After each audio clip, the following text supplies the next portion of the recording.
place where you've pointed out a lot of gambling is in China.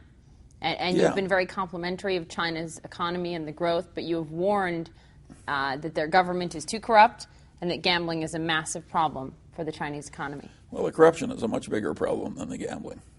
But yes, I think China should learn by our example and step down pretty hard on their speculative excesses. And I think they may do it. They're pretty pragmatic.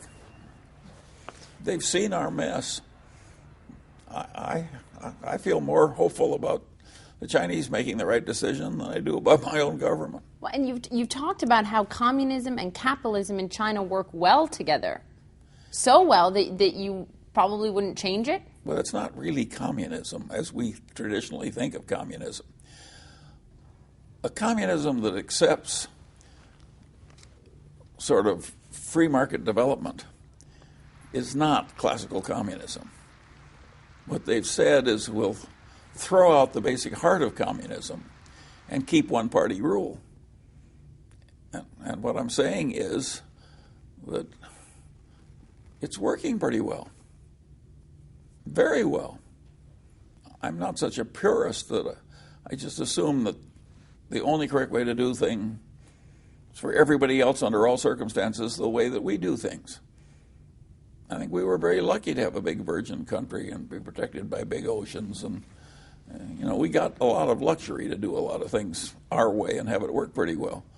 That doesn't mean it's exactly right for everybody else under other circumstances. And I'm terribly impressed with the way the modern Communist Party in China is including all these engineers as they rise. Well, that is a very desirable thing. I wish we had more engineers in Congress. BYD. Yeah.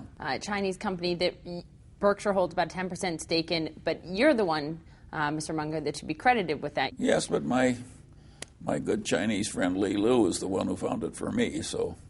Given BYD and where it stands now, how confident are you in this company? Can BYD take over the electric car market not only in China but in the U.S. and globally? No.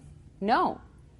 Of course it can't take over the whole electric car market of the world. That's not going to happen. Can they lead it versus the American, GM versus Chrysler versus Ford in this country? Well, I'm going to surprise you. I think the chances are pretty good that the biggest financial achievements of BYD have nothing at all to do with cars. I think a lot is going on in that company that is likely to help the world, and that there's talent and merit in that place that is awesome. And for a man as old as I am to have the fun of watching a place like this work so hard and so brilliantly on such important problems and with so much success, I feel like one of the luckiest men in the world. I could be an old man sitting on the country club porch, and instead I get to watch BYD do a lot of wonderful things that are going to help not only China but the whole world. Any specifics that you can give us? I mean, we know that this was, they made cell phone batteries, and then they made really good batteries to run cars, but it's far beyond that. Well, take a big lithium battery, which will time shift power in all of the utility systems of the world that need more and more time shifting of power as they draw more of their power from the sun and wind. This is not a slight advantage to humankind as it happens. And believe me, they will try and participate in that just as much as they possibly can, and to make every contribution that intelligence and will can enable them to make. And of course that's fun for me to watch. I'd much rather do that than watch somebody trade derivatives. Think of how much more constructive and how much more fun it is to interface with the people at BYD instead of the people on the derivative desk.